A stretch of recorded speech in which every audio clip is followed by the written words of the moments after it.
Okay, so today's speaker is Lin-Qing Chen from the University of Vienna. Lin-Qing received her PhD from the Perimeter Institute and then did postdocs at the Okinawa Institute of Science and Technology, the École Polytechnique of Brussels, and ETH Zurich. Hope I didn't miss anywhere, before starting her current postdoc in Vienna. And she's worked on various aspects of quantum gravity and quantum foundations and quantum information. And today she will tell us about quantum effects in gravity from quantum sources in low energy tabletop experiments. Please. Thank you so much, Yasama, for the invitation. It's really my honor to speak in the DIAS seminar. So today I will talk about the work from last 2 years together with Flaminia Giacomini and Carlo Rovelli. So there are many candidate theories for quantum gravity. We know that loop quantum gravity, causal set, asymptotic safety, string theories, and so on. But so far, there's no rigorous argument nor experimental evidence yet to prove that gravity is indeed quantum. So the traditional expectation is that quantum gravitational effect could only show up at very high energy or short length scale, still far out of reach from the current technology. However, recent years, the advancements on the low energy tabletop experiment side give us a lot of hope. So I will reveal 4 aspects from the recent advancements on the tabletop experiment. The first aspect is the fine measurement of classical gravitational field sourced by very tiny mass. Current state of art is 10 to the minus 5 kilogram, 90 milligram of a nanosphere, and this was measured on 2000. So this was a paper coming from 2021, and it was 10 to the minus 8 kilogram in this year. And the second aspect is about the quantum control of macroscopic quantum states in the lab. Through using the optical levitation combined with the ground state cooling techniques, experimentalists can control the quantum trajectory of 10 to the minus 18 kilogram nanoparticles, and they are working towards 10 to the minus 12 kilogram in a few years. The third aspect is the delocalization of quantum source. So the current state of art is using optical levitating techniques. Experimentalists can delocalize 10 to the minus 16 kilogram nanoparticle over several nanometers on the time scale of milliseconds. And the fourth aspect, this many labs in the world are working towards to is how to prepare massive quantum states in the large superposition. So I want to emphasize particular 2 scale between the first 2 aspects, namely the fine measurement of classical gravitational field given by small mass, and the current experimental data is collected for exactly the Planck mass scale, so 10 to the minus 8 kilogram. But the paper is not out yet. And the other aspect is the quantum control of macroscopic quantum states. And the goal is towards 10 to the minus 12 kilogram in a few years. These 2 aspects are simultaneously explored in Markus Ostermeyer's lab at IQOQI Vienna. And then you can see that this really gives us a lot of hope in the sense that when these 2 regimes close, namely the measuring of gravitational field for the mass source closed with, we can quantum control the quantum state of the gravitational source, then experimental advancement will reach to a point that we could measure the physical effect of the gravitational field generated by quantum source. And this is an observational window for germanium low energy quantum gravity effect.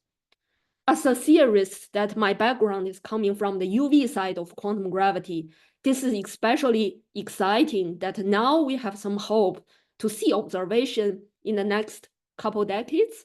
And this provides us a solid ground to test some fundamental principle when we combine quantum physics and general relativity. So first, I will give a classical example. This was an idea proposed in 2017.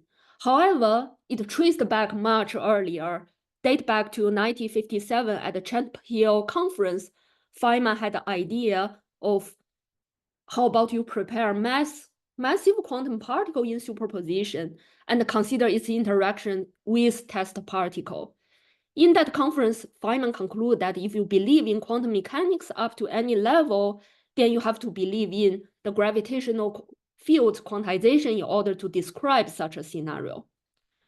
And this might inspire the proposal in 2017. It's two papers published at the same time. It is so-called BMV or GIE experiment.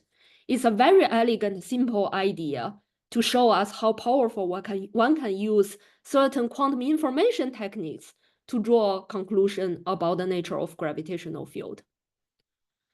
So I will sketch the protocol.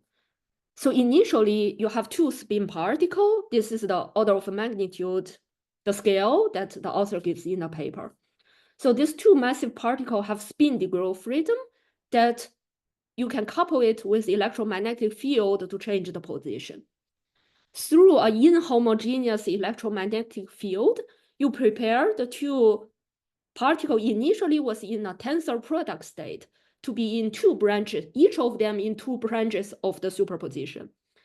The middle two branches are closer to each other, and you let it gravitationally interacting after some time. As initially they are prepared in tensor product state, after gravitational interaction, if there's relative phase among the branches, which means they need to test the correlations of the spin to check whether there's entanglement generated between these two spin particles.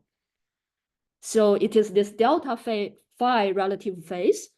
If one detects such a phase and detected the entanglement generation, then applying a key theorem from quantum information, namely entanglement between two systems cannot be created by local operations and classical communication. The author concluded that then the gravitational field has to be non-classical in nature. The protocol is simple and elegant. However, the implication is not. Since the paper was published in 2017, there are heated debates centered on this topic regarding if you really measure this in experiment, then what it really implies. So there is a variety spectrum of opinion. Here I will summarize as following. So from one side, there are some researchers said GIE only involves Newton potential. It has nothing to do with quantum gravity because it does not involve the true quantum gravitational degree of freedom, namely the gravitons, the independent dynamical degree of freedom. And there's also opinions that GIE implies detection of the virtual gravitons by Dan Carney. There's also opinion says GIE implies detection of microscopical superposition of space-time. This was from a paper by Carlo Rovelli and Marios Christodoulos. And there are more middle side opinions that GIE alone does not prove gravity is non-classical. We need extra assumptions about what do we mean by locality, what do we mean by local operation. And some other authors said quantum Newton field carries quantum information and mediates entanglement. Only quantizing the radiative degree of freedom is not enough for the description of the experiment. And there's also a beautiful paper from Bob Ward and his students said the Newton field entanglement implies gravitons induced entanglement. And these are the two sides of the same coin. So here I might went a bit quick to give like a spectrum of a view. And this is for the last 7 years, there are so many researchers have contributed to better understanding the nature of such an experiment. And so far, I would say like broadly speaking, people have not yet reached absolute consensus yet. And the reason is because why it is subtle, it can be summarized as following. So an interaction given by Newton potential can effectively explain this experiment without invoking any field property of gravity. In that case, we do not have a mediator and the LOCC theorem cannot apply. So which means you don't have gravitational field. Just by given this Newton potential, you can already generate entanglement. Then what experiment can tell us about the nature of gravitational field, even if it's carried out in the lab? The only element of the gravitational theory required in the GRE proposal is the Newton potential, and this is compatible with a low energy and non-relativistic limit of classical general relativity. It does not probe the field nature of gravity. Therefore, in order to draw further conclusion of the quantumness of the gravitational field, one needs extra input from joint experiment or more assumptions. So therefore, it's natural to ask the question, in this regime of the low energy tabletop experiment one can carry out in a lab, can we provide stronger evidence for the quantum signature of gravity that is beyond the prediction that the phenomena can already be covered by the Newton potential? So in this talk, I will answer the following questions. So first, what is a useful theoretical framework that is suitable for describing and also giving predictions for the tabletop experiments in this regime? And also we need the theoretical framework to devising new proposal for the tabletop experiment. The second question, and that was actually how this whole collaboration started, is how to describe quantum superposition of microscopically distinct gravitational fields in this regime. And the third question is, what quantum gravitational source could tell us more about the gravitational field that is more than semi-classical source? I will answer those questions by using a quantum field formulation of linearized gravity in field basis. So different with the textbook bulk basis quantization, this is more suitable for describing microscopically distinct configurations. But the observables will be the same. So let's have a quick look at a simpler case, the electromagnetic field. I find it is always very illuminating to look at the electromagnetic field first, because for linearized quantum gravity to the first order, the structure of the theory are essentially the same. So let us look at how we describe the quantum electromagnetic field given by an electron sitting on the table. So first of all, both for electromagnetism and for gravity, we want to fix the gauge minimally, because in the debate of the experiment, there is concern about whether this is just testing a gauge potential or involve really the true dynamical degree of freedom. Therefore, we both fix the temporal gauge. In electromagnetic case means we set a zero component of the vector potential to be either a constant or zero.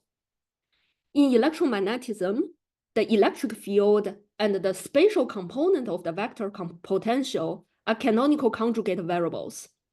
The Hamiltonian is simply E squared plus B squared, and the Gauss constraint imposed by the charge.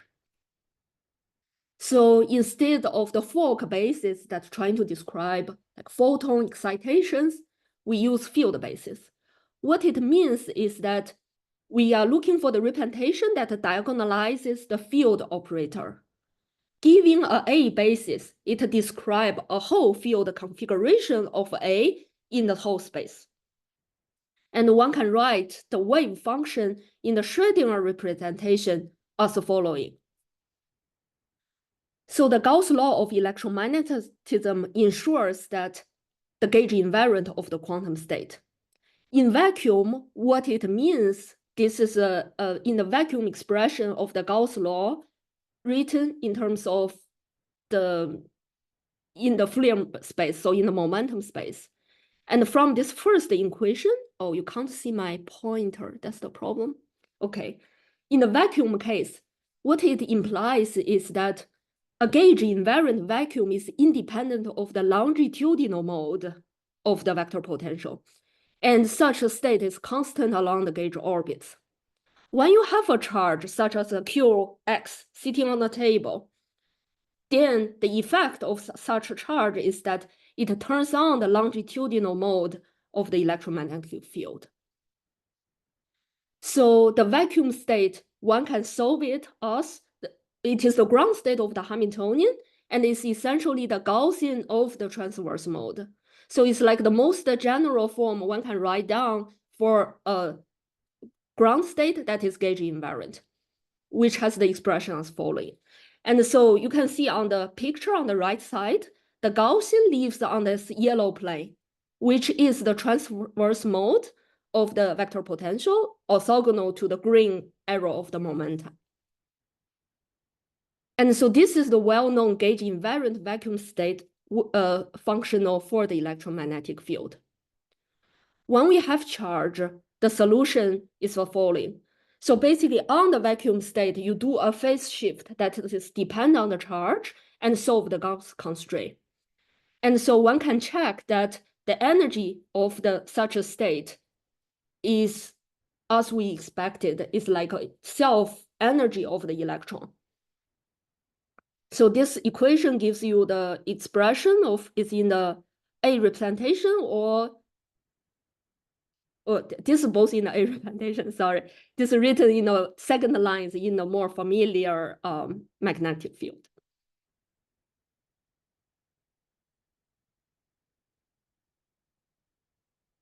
So now we are ready to look at gravitational case after we learned the character from the electromagnetic field. What is the physical regime we are studying? So for low energy tabletop experiment, we are using low energy quantum matter source. They are non-relativistic and weak quantum gravitational field. Therefore, in this regime, linearized gravity is sufficient because, and this has advantage because the quantum state of gravitational field can be well defined from the first principle. And it's also general enough because all the other UV complete quantum gravity models, such as causal set theory or loop quantum gravity or string theory, have to agree with the physical prediction in this regime. Or more precisely is we expect them to agree in this regime. If they are not agree, then that's even more interesting, means something really new is happening. We do not want to gauge fix the spatial diffeomorphism in order to understand better the role of gauge symmetry in the quantum state. And as I have explained, instead of using the fork basis to study the gravitons, here we want to use the field basis because the GIE experiment, as you just saw, it is for the static charge with static field. There's no graviton involved in this whole description. But will you be able to go beyond just linearized diffeomorphisms? So if we consider nonlinear perturbation, we can go beyond linear diffeomorphism. But for the tabletop experiment regime, we only consider first order to derive observables. So the Hamiltonian for linearized gravity, one can derive it by linearizing the ADM formulation. So we perform the canonical quantization of the metric perturbation. The space-time metric is cast in this 3+1 decomposition. And so when I explain to this decomposition to people from non-gravitational background, I usually think of as the gauge symmetry, the laps and shifts, as putting a toothpick into a lasagna. And this laps and shifts, which is N and Ni in the ADM formulation, tells you how between different layers of lasagna, how each point are related by the coordinate, and where I put the toothpaste, and how fast the time tick between the different layers. And so after the linearization, the field degree of freedom we are looking at is this Hij, which describes the spatial perturbation of the metric. laps and shifts, n and ni are linearized as this small n part, which by temporal gauge, we will fix them. So now we have 6 components in the metric Hij. So all the H0 mu component are 0. And then this will bring out the constraints for the Hamiltonian analysis because n and ni are essentially the Lagrange multipliers for the constraint that we will see in the following. So linearizing the full gravitational Hamiltonian, we obtain the canonical variables is the metric, spatial metric perturbation and its conjugate momenta. The Hamiltonian with the gravitational field and the matter field are together in the following form, and the matter field information is in this on the right side of the equation, Gi and C. For the static matter source, the only relevant information is the 0,0 component T00 of the matter field. On the right side of this Hamiltonian, there are 4 constraints from the full diffeomorphism. And the CI part, okay, sorry, it's a typo. It should be GI part is the vector constraint. For a static source, it is independent of the source information. So it is a transversality condition. It tells us, it ensures spatial diffeomorphism of the metric perturbation and ensures the spatial diffeom invariant of the quantum state. And the C part of the constraint is the scalar constraint. It's the reminiscent of the full Hamiltonian constraint. And here, because we have a background, we choose the Minkowski background, we do linearization on top. So therefore, it's not the total Hamiltonian is 0 anymore. It becomes a reminiscent of the full Hamiltonian constraint manifest as this part of the gravitational Gauss law. So it tells us how the energy of the matter fields enters and how it curves the perturbation. Then we solve the eigenstate of the Hamiltonian within the constraint surface. We solve those eigenfunction equations. The result is the following. So in the field basis language, in the representation that diagonalizes the metric perturbation, the wave function of the gravitational field given by a mass that is described by rho is the following. So the delta imposed, the vector constraint, and in the exponential is similar as the electromagnetic case. It's a Gaussian of the transverse mode. In the conjugate momenta representation, one can see it as a phase shift given by the mass source. So the yellow part of those equations is the Gaussian of the transverse mode. This is, if you solve it for the vacuum state of gravitational field without any matter, this would be the Gaussian that comes out from the ground state of the Hamiltonian and leaves on the yellow plane that indicated in the right hand side of the screen. And the green part of the equation coming from the gravitational law, gravitational Gauss law. So the ground state, so considering a static matter source, the ground state of the gravitational field is a displacement by the solution of the Gauss constraint. So it's this yellow original Gaussian as the vacuum state shifted by the error and acquired a phase that contains the information of the matter source. Then one can check that the inner product is positive definite, and to well-define the inner product, we need to model out an infinite volume of gauge orbit given by the spatial diffeomorphism. One can check the energy eigenvalue as following. So you obtain 2 parts from the eigenvalue equation. The first part is the vacuum energy, which is divergent. The second part is the gravitational self-energy of this static mass.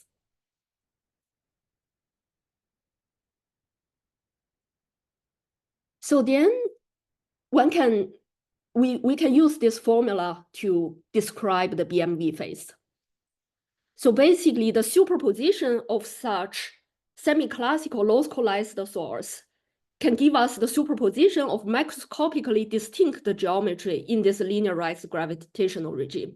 So one can fully describe this spin particle in superposition as the following wave function.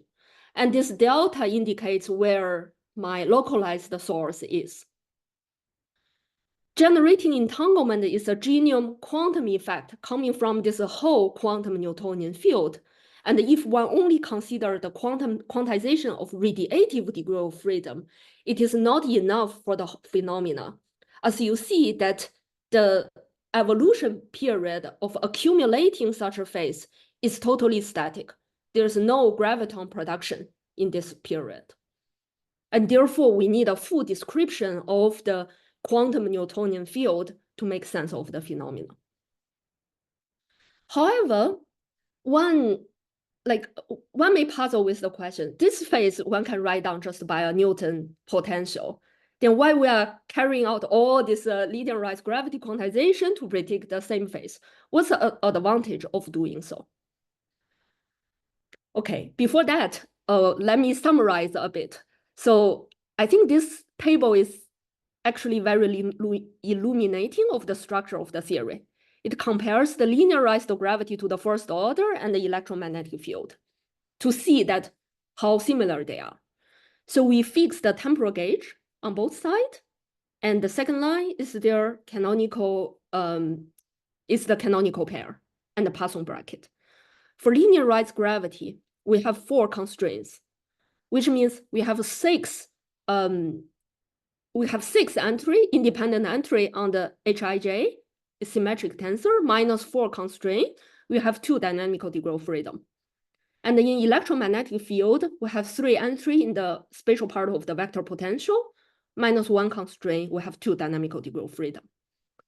And the vector constraint, which generates the spatial linearized diffeomorphism, is analogous to the Gauss law of electromagnetic field in the vacuum. They tell us that the physical state are composed by transverse mode. They are the Gaussian of the transverse of the wave equation. And the scalar constraint on the gravitational side, which is the gravitational Gauss law, is similar to the Gauss law in electromagnetic field with a charge, functionally similar.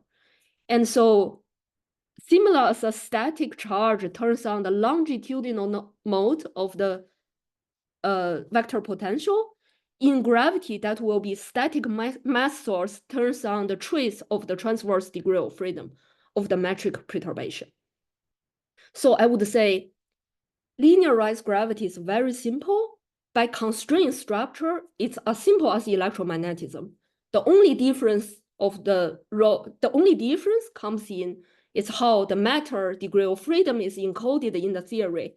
And for the static mass, the only difference is the last line, which is either we turn on the longitudinal mode of the field or the trace of the transverse mode of the metric perturbation. So now we come back to after summarizing the theory, now we come back to the tabletop experiment. Can we provide stronger evidence that doesn't need graviton emission and it's beyond the predictions given by the Newton potential? So here we identify 2 effects. The first one coming from the quantum delocalized source interacting with the quantum gravitational field. This is inspired by in recent years where the experimentalists are working towards too. And the second effect stems from the gravitational commutators of the linearized gravitational field. So to look at quantum delocalized source, we need to understand what do we mean by it and how it differs with the semi-classical mass source. So we are all classical mass source. We generate gravitational field. How this is different from a delocalized source one can prepare in the lab. So here we identified 2 operational assumptions for semi-classical source. One is that for any relevant operational procedure, one cannot really test the XP commutator of my source. The second one is the localizability, is the resolution of the apparatus is larger than the width of the Gaussian of the source. So a delta function expression for a localized source, this is like the ideal case, but usually in experiment, people will describe it as a very thin Gaussian state as I draw it here in the slides.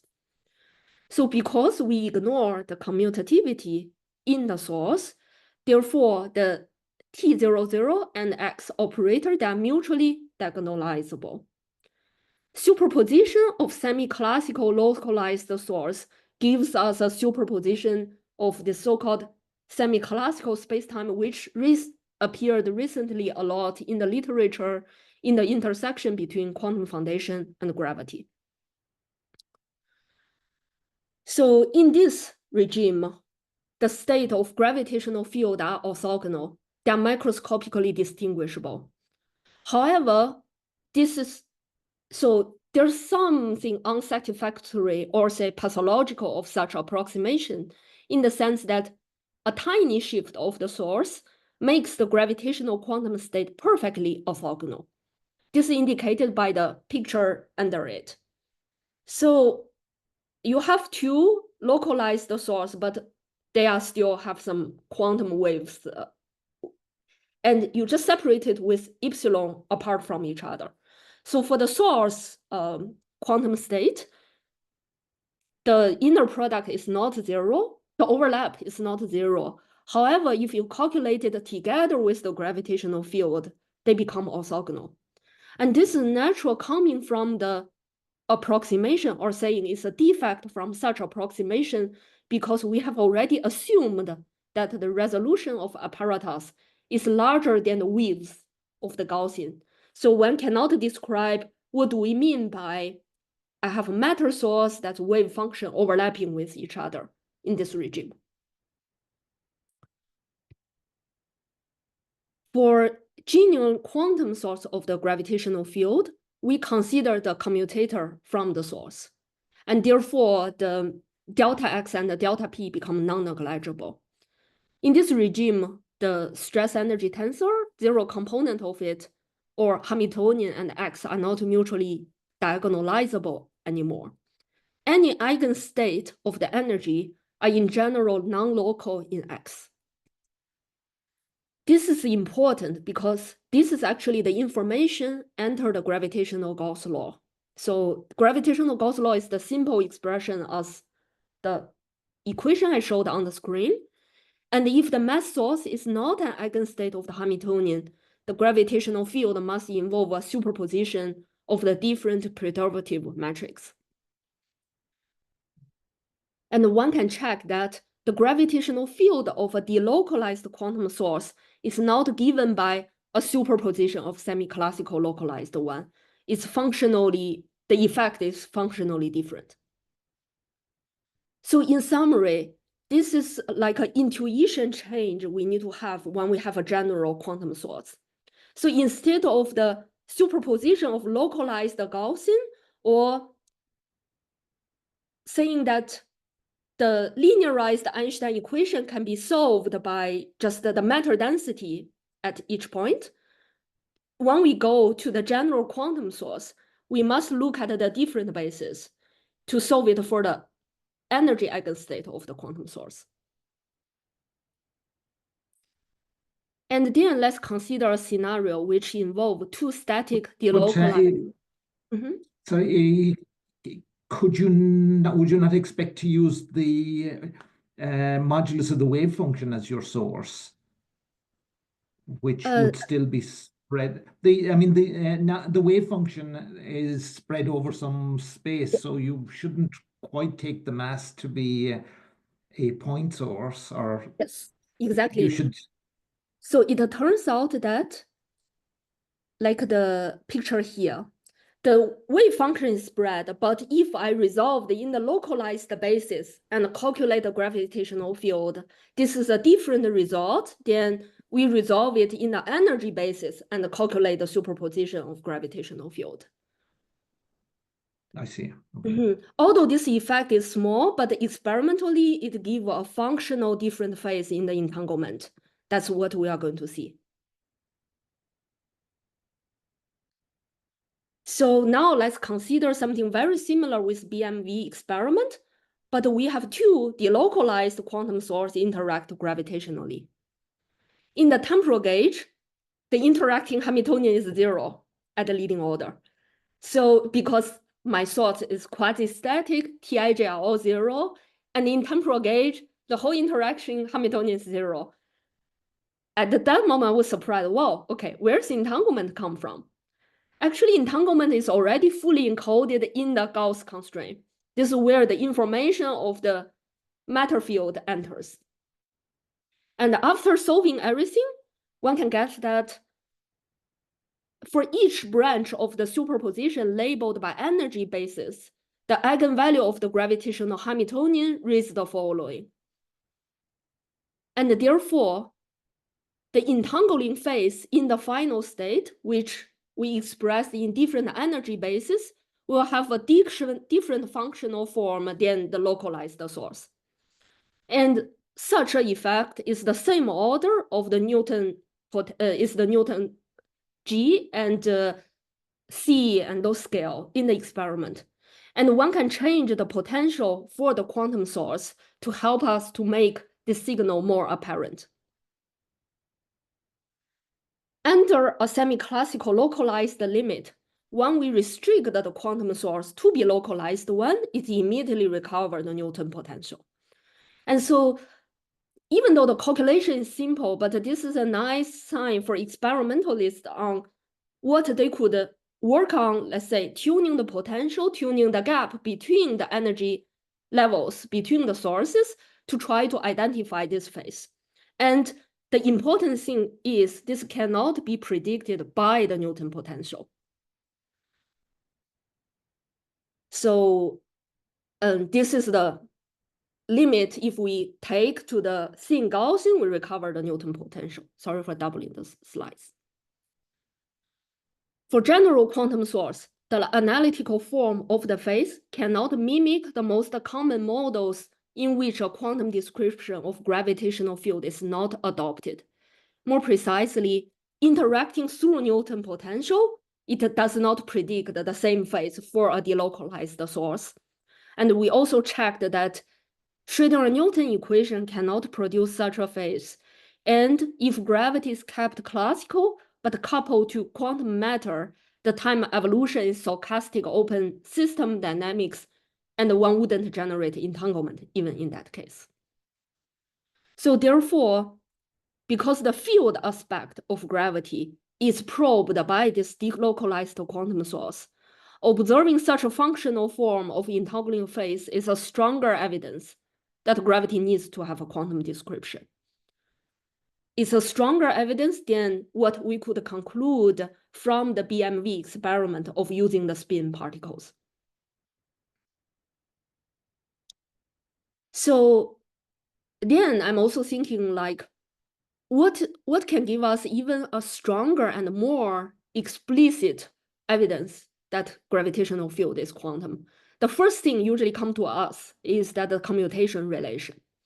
So therefore, we are looking at such a thought experiment. A quantum probe initially prepared in a superposition of different momentum eigenstate.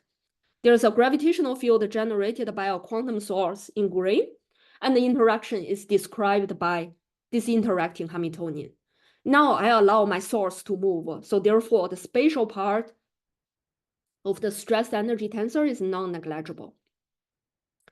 Due to the gravitational commutator, the gravitational Hamiltonian and the interacting Hamiltonian does not commute.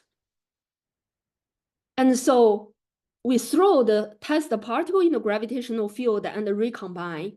Then we test the relative phase there. Because of this non-commutativity between the interacting Hamiltonian and the gravitational free Hamiltonian, the relative phase of this particle picked up a quantum correction from the commutator.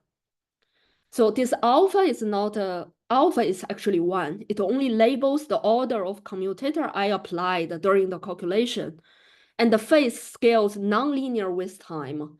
So this is what suppressed the phase, because such experiment has to be done in a very short time, and we are doing the small time expansion. It appears the first time at the T to the third order. However, it has the same order of coupling as H bar and G Newton, which is hidden in the kappa, as the entangling phase. So testing such quantum effect will be even a more explicit indicator that linearized gravity is a quantum field. However, I must admit that such experiment is much harder to carry out because we actually need a relativistic source and to test the relative phase in the interferometer really accurately. So in summary, the limitation of Newton potential. I didn't quite understand where the relativistic part came into it. So the relativistic part is because we require the Tij of the probe non-negligible. And yes. So it isn't Lorentz invariant, it's not about that aspect. It is just for a tabletop sitting in the building, then this Tij part of the source is usually negligible. And therefore, this part of the interaction wouldn't be probed. So this phase comes out as a correction after the order we obtained from the entangling phase that we introduced previously. So in summary, the limitation of the Newton potential phenomenology is that the non-local interacting potential is compatible with low energy non-relativistic limit of a classical general relativity. It does not probe the field nature of gravity. So therefore, we really need to go beyond that for this regime of the phenomenology. For generic quantum source, the functional form of the entangling phase cannot be produced by Newton potential, nor any model of the classical general relativity that, or any limit of the classical general relativity. It also cannot be produced by the common known model that we looked at, where the quantum description of the gravity is not adopted. When we consider a moving probe, the effect of the quantum commutator of gravitational field shows up in the entangling phase as a higher order term. And probing this effect would be even a more explicit test of the gravitational field as a quantum mediator. So if future experimentalists observe the entanglement production, but is totally incompatible with the analytical form of the effect we predict, it's even more interesting because it implies linearized gravity is not a good model in this regime. Then it implies something new and really unexpected for quantum gravity. In addition, from theory aspect, the field basis description of quantum linearized gravity provides a convenient formulation to investigate the rich predictions for the future quantum test of gravity in this class of tabletop experiment. And I think it's really an exciting time to design new protocols for testing quantum nature of gravity that is broader sense than what have already proposed so far. And the theoretical description also provide well-defined quantum state in the Schrödinger picture that goes beyond the superposition of semi-classical space-time recently appeared in the quantum foundation literature. This is suitable to study other questions at the interface between quantum gravity and quantum foundation, such as causal orders, quantum reference frame, quantum clocks in the background of perturbative quantum gravity, etc. Okay, thank you very much. Thank you, Lin-Qing.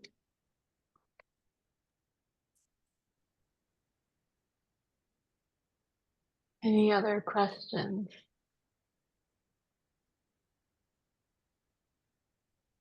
Maybe I can ask something just would it be possible to observe this T-cubed effect in delta phi at the LHC? Can you get a large enough mass there? Because you can easily get heavy ions. So That's a great question, because the second effect, we don't need the quantum source, actually. It should, in the vacuum, one should pick up this commutator. However, the hard part is this relative phase we are testing, because we require really different momentum eigenstate, and they need to recombine at the same time to test the relative phase. And this is the non-trivial part.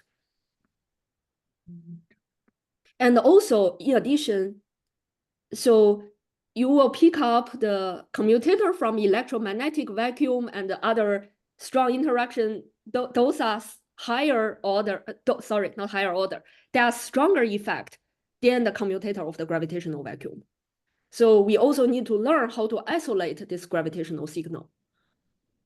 Sorry, can you repeat your comment about the combining of the momenta of the? Yes. So. Because I didn't quite catch what that meant. Because in the protocol, it's a bit like a Hanov-Bohm, gravitational Hanov-Bohm setup. Initially, you have superposition of a momenta of the source. You throw it through gravitational field and recombine. So what we need is they have the different energy momentum tensor to interact with the gravitational field. And this picks up a different phase from the commutator. And so this is if they have the same momenta, then this part will cancel. So in an LHC type experiment, you would expect them to approach one another with maybe very large velocities. Yeah, and then they have a scattering and produce some new particle. But you may see the effect before they scatter if you have an appropriate detector. Yes, that's a great point. Yeah, I will think about that. Okay. If I have proper, yeah.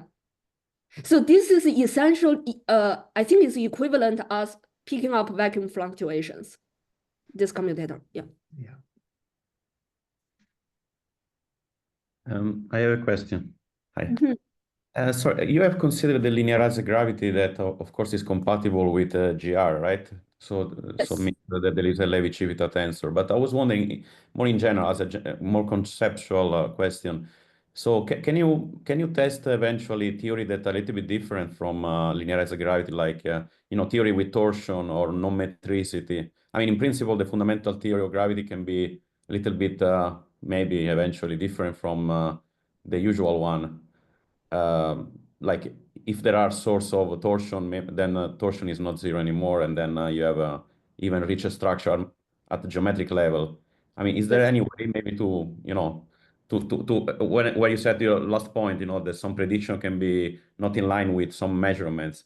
Is there any possibility, a space for have some sort of generalized theory of gravity at more fundamental level that maybe this approach can detect?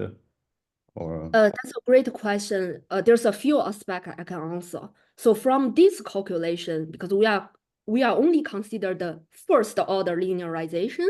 So any modified general relativity that would differ at this level, first order linearization, if you already have some more different term than what I show here, then the phase will be different. Indeed, one can characterize it, but this effect will be so small that but still theoretically you can characterize it. And then experimentally, so if for the full purpose of drawing the conclusion of whether gravity is quantum or not from this aspect, so any local field theory have same status. So in that way, I'm adding more like, for example, FR gravity higher curvature term. It does not help us because it's already local field theory. However, in the experiment, in this testing, the gravitational field of very small mass, recently they are carrying out for 10 to the minus 8 kilogram. And in this regime, they can already test the modification of Newton potential. Yeah. For example, predicted by ADD theory. Yeah. So this is even can be carried out for classical gravity. Okay. Thanks. That does not involve this generation of entanglement. One just do this very fine measurement of the gravitational field. I see. Interesting. Thank you.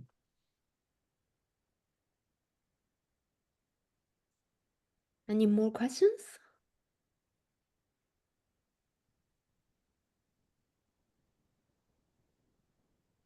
Yeah, I mean, I sort of had the same question, because for some of your statements, you were emphasizing the worry of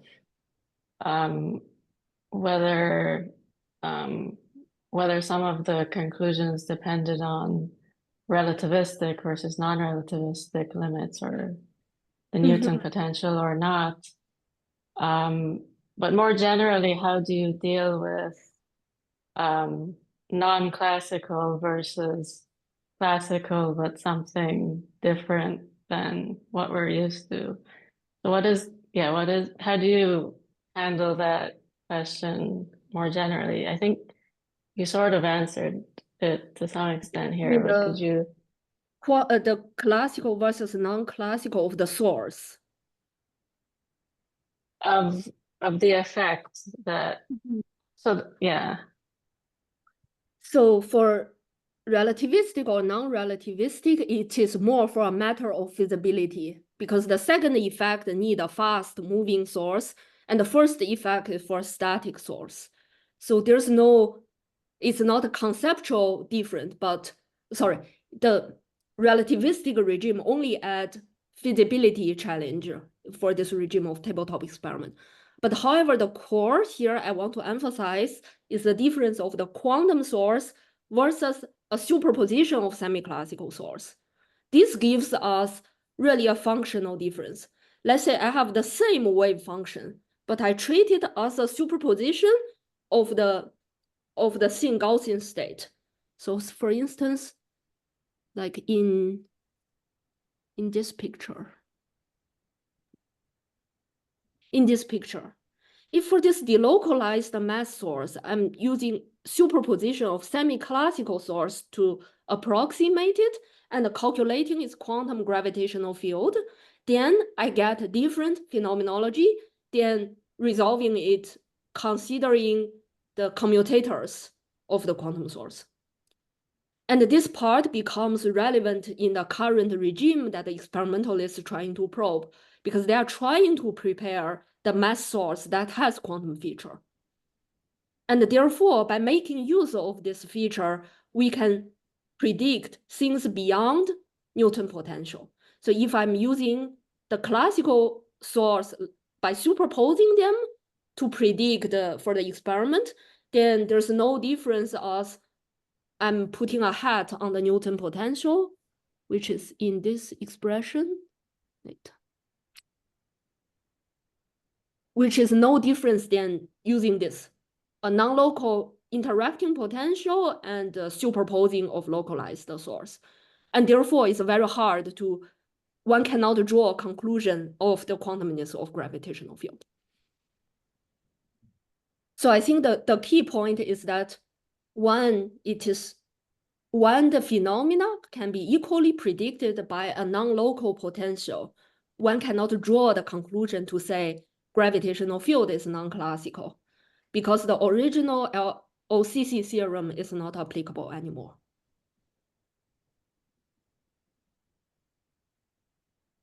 But I mean, don't you need to be for some of these effects you need to have time-dependent Hamiltonian? Will that not complicate your situation? I mean, if the sources are moving and you've got relativistic movement of those sources, that is exactly the second effect. So the first effect is we have the static source, let them interact and test the phase. For the second effect, that's why there's a T to the cube there. It's because my probe is moving and this my source is still static. That is fine. But my probe. But why is your source still static? Because the energy momentum is moving of the second effect, my source is static, but my probe is moving. And my probe does not create, probe means I neglect its gravitational field. Oh, I see. Yeah. And actually, in the ongoing work, we are solving precisely in the relativistic regime what's a moving source gravitational field. And so for high energy audience that you might be heard of, like IR dressing or Faddeev-Coolidge dressing of a mass source or electron. And those are the IR part of the tail of this field we are calculating. So one can totally express a quantum wave function of the gravitational field given by a source that is moving.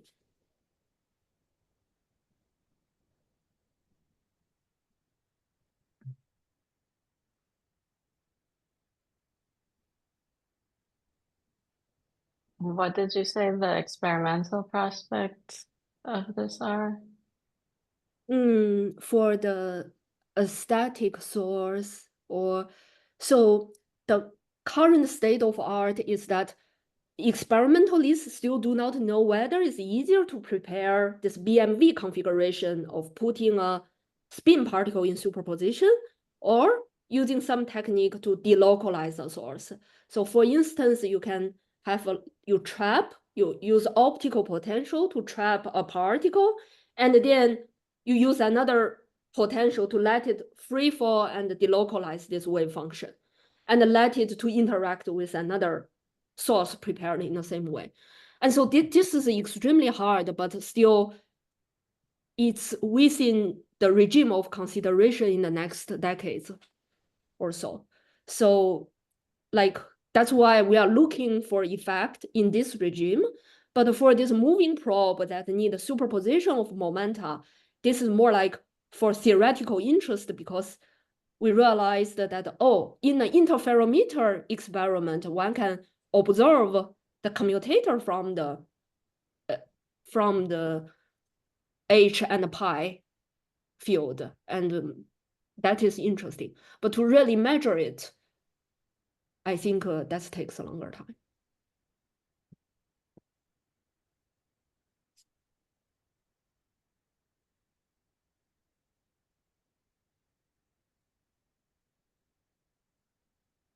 Also, another aspect is because the moving probe is entangled with the mass source.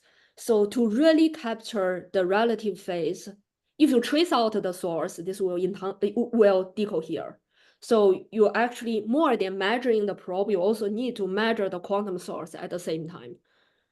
So it is challenging to do that.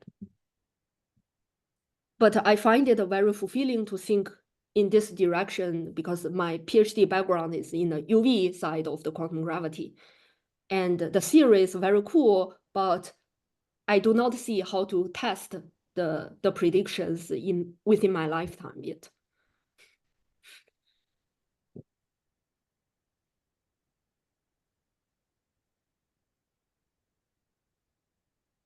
Thank you for a very clear presentation. Thank you for coming. Okay. No other questions. Let's thank Lin-Qing again. Thank you. Thank you. And let me know if you have any further questions, feel free to email me.